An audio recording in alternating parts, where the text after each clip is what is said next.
Chapitre 13 du premier livre des rois nous présente une histoire intrigante qui, à première vue, peut sembler étrange et même quelque peu dérangeante. Le texte raconte la trajectoire d'un homme de Dieu, envoyé de Juda à Béthel, avec un message urgent du Seigneur à Jéroboam I, le roi d'Israël. Mais ce prophète a finalement désobéi aux instructions divines et a trouvé une fin tragique, ne revenant jamais sur sa terre et sa maison. Beaucoup de gens ne comprennent pas cette histoire et osent même remettre en question la justice divine sur ce qui est arrivé à ce prophète. Mais le fait que Dieu ait inclus cette triste histoire dans sa parole indique qu'il y a quelque chose qu'il veut nous enseigner. Sans aucun doute, cet épisode nous révèle la souveraineté incontestée de Dieu, la gravité de l'obéissance à sa parole et les conséquences de la désobéissance. En fait, l'histoire de ce prophète anonyme nous enseigne que l'obéissance à Dieu n'est pas négociable et ne devrait pas être influencée par les voix externes, comme convaincants ou autoritaires qui se présentent. Dans cette vidéo, vous comprendrez tout ce que la Bible dit sur l'homme de Dieu qui a été tué par un lion. Tout ce récit s'est produit à un moment critique de l'histoire d'Israël. Les jours de gloire sous les règnes de David et de Salomon étaient passés, et le royaume était divisé. Pour ceux qui ne savent pas, après la mort du roi Salomon, le royaume unifié d'Israël a été divisé en deux parties en raison des politiques oppressives et stupides de son fils, Roboam. Le royaume du Nord a été formé par 10 tribus israéliens et est devenu Israël, sous la direction de Jéroboam I, ancien officier de Salomon. Déjà le royaume du Sud, composé des tribus de Juda et de Benjamin, a continué sous la dynastie davidique, avec Roboam comme son roi. Cependant, cette division a marqué une période d'instabilité politique et spirituelle avec les deux royaumes souvent en conflit. Bien que Jéroboam ait eu la permission divine de diviser politiquement le royaume, puisque cela faisait partie du jugement de Dieu contre la maison de Salomon en raison de ses déviations, il n'a pas été autorisé à partager le culte du peuple d'Israël. Cependant, il est tombé dans l'erreur de vouloir assurer la continuité de son pouvoir en échange de conjurer les gens du culte dans le temple de Jérusalem. Pour cela, il a établi des centres de culte idolâtres à Béthel et Dan, introduisant les veaux d'or comme des objets de culte et instituant un sacerdoce alternatif.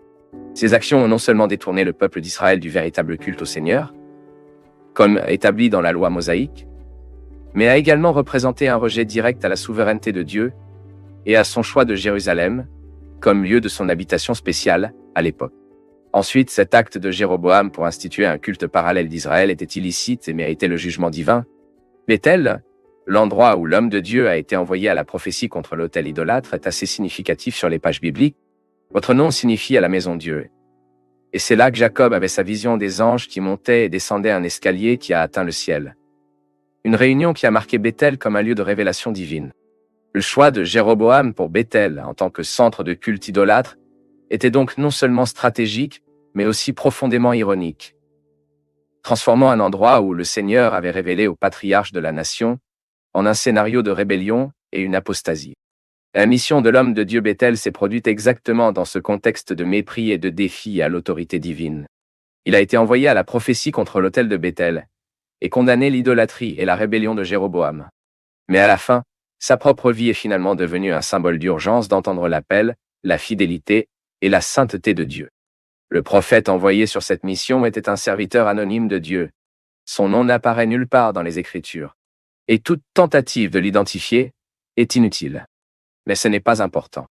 Et le fait que Dieu choisisse un messager anonyme face à un roi ne provoque pas l'étrangeté à tous ceux qui savent que Dieu utilise souvent petits et inconnus pour remplir ses desseins souverains, démontrant ainsi que le vrai pouvoir et l'autorité résident non pas dans des positions d'influence humaine, mais dans l'obéissance à la véritable puissance et l'autorité parole de Dieu.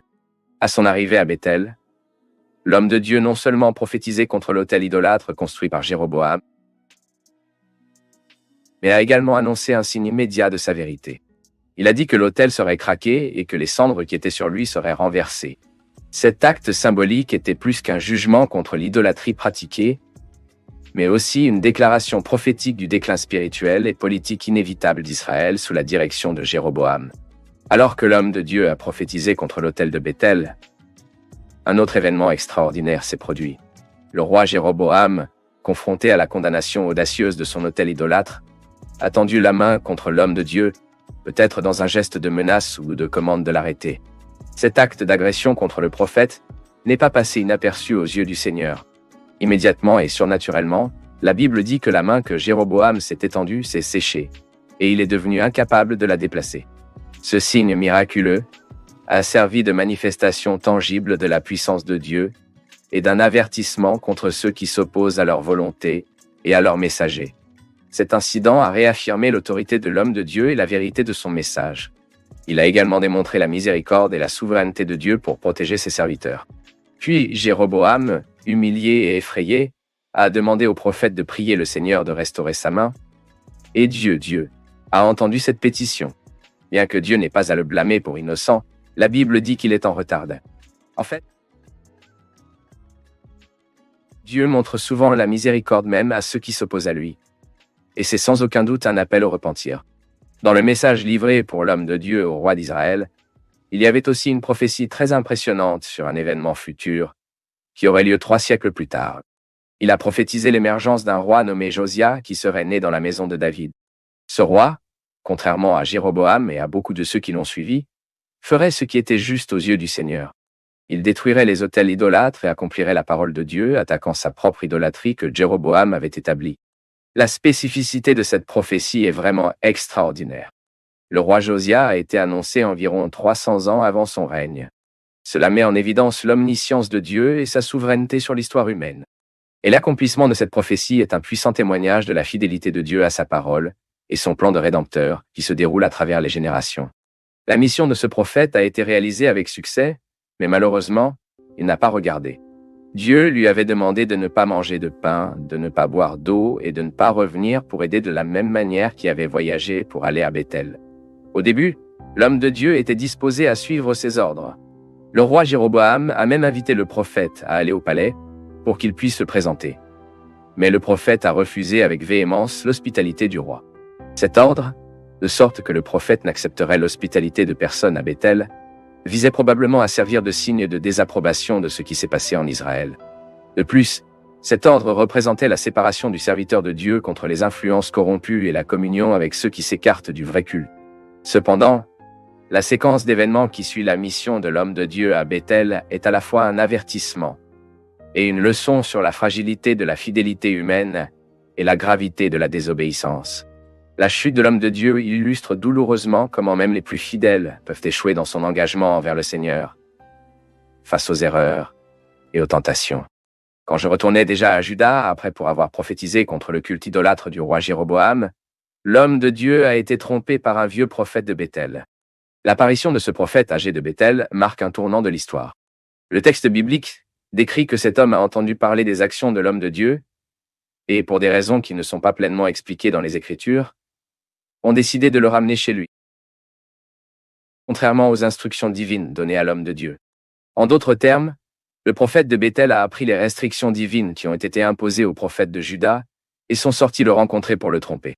En trouvant l'homme de Dieu, le prophète âgé de Bethel a affirmé avoir reçu de nouvelles instructions par un ange du Seigneur, qui lui avait ordonné de retourner à Bethel pour manger et boire dans sa maison. L'homme de Dieu croyait en ce mensonge et retourna manger à la maison du vieux prophète.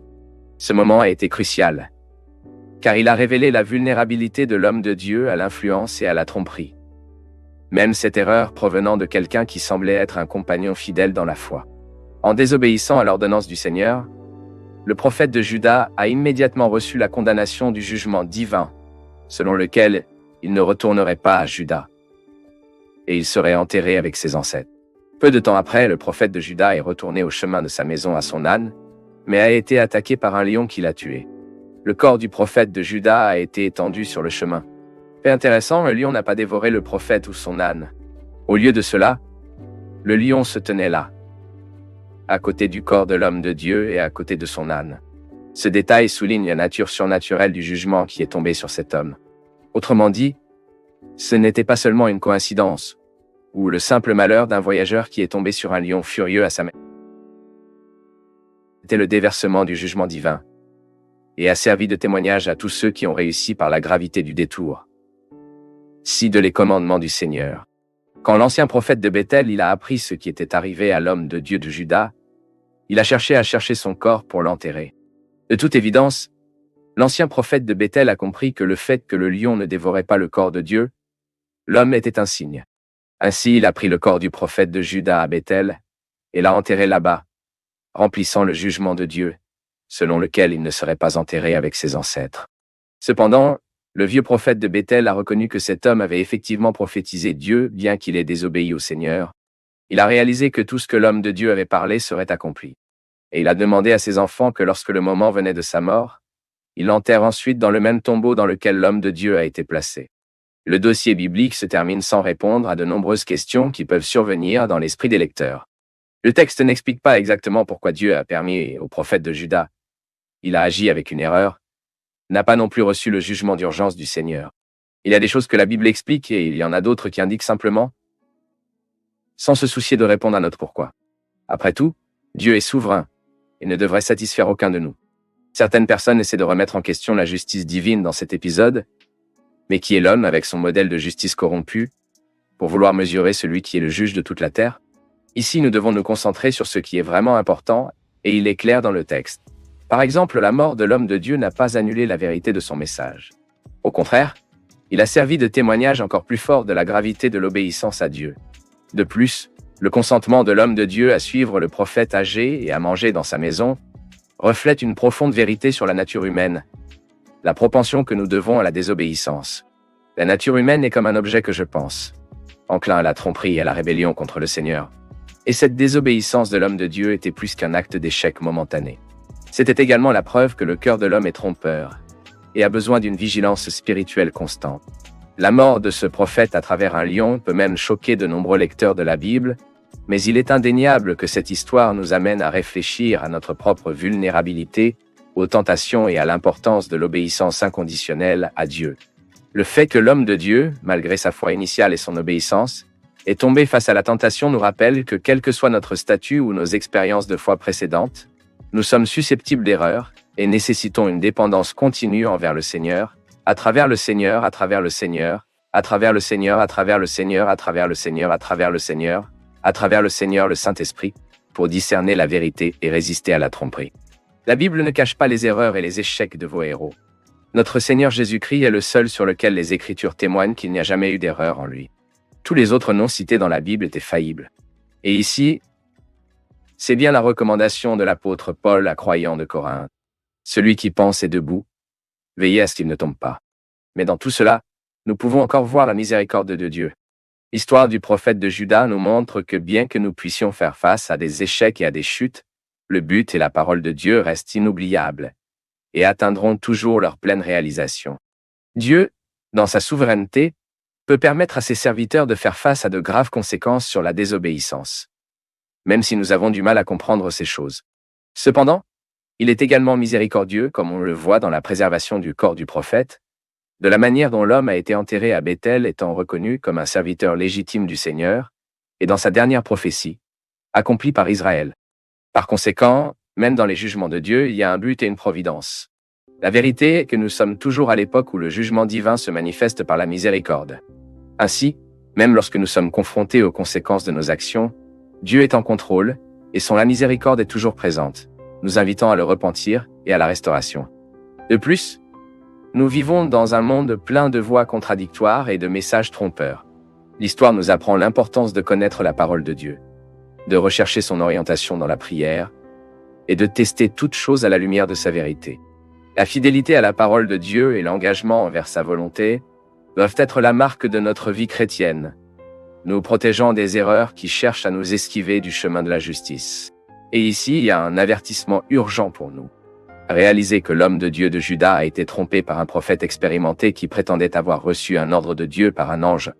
Cela nous apprend que nous devons être prêts à identifier l'erreur même dans les endroits les plus improbables. À peine quelqu'un essaiera de nous tromper en disant qu'il a reçu un mot de Satan, mais il essaiera souvent de nous tromper en utilisant faussement la parole et le nom de Dieu. À ce sujet, l'apôtre Paul nous a aussi averti qu'un ange du ciel annonce un autre évangile, que ce soit un anathème. Et enfin, l'histoire de ce prophète anonyme nous appelle également à une obéissance inconditionnelle et complète à Dieu. Cet homme avait réussi à accomplir l'ordonnance divine jusqu'à ce qu'il se désobéit quand il retournait déjà chez lui. Cela nous apprend que l'obéir en partie est toujours une désobéissance aux yeux du Seigneur. Nous sommes appelés à suivre complètement Dieu, en faisant confiance à sa parole par-dessus toutes les autres influences ou persuasions. Et la bonne nouvelle est que nous avons le Saint-Esprit pour nous guider et nous guider tout au long de la vérité. Mon souhait est que ce message nous amène à une plus grande fidélité et à un engagement renouvelé envers le Dieu qui nous appelle, nous utilise et nous rachète dans sa grâce et sa miséricorde souveraine. Maintenant, écrivez dans les commentaires si vous connaissiez déjà cette histoire du prophète qui a été tué par un lion et quelles leçons vous pouvez en tirer. Et si vous voulez grandir encore plus dans la connaissance de la parole de Dieu, vous pouvez étudier la théologie avec nous de n'importe où à travers des leçons vidéo et un certificat d'achèvement. Les informations sont dans la description de la vidéo et le premier commentaire.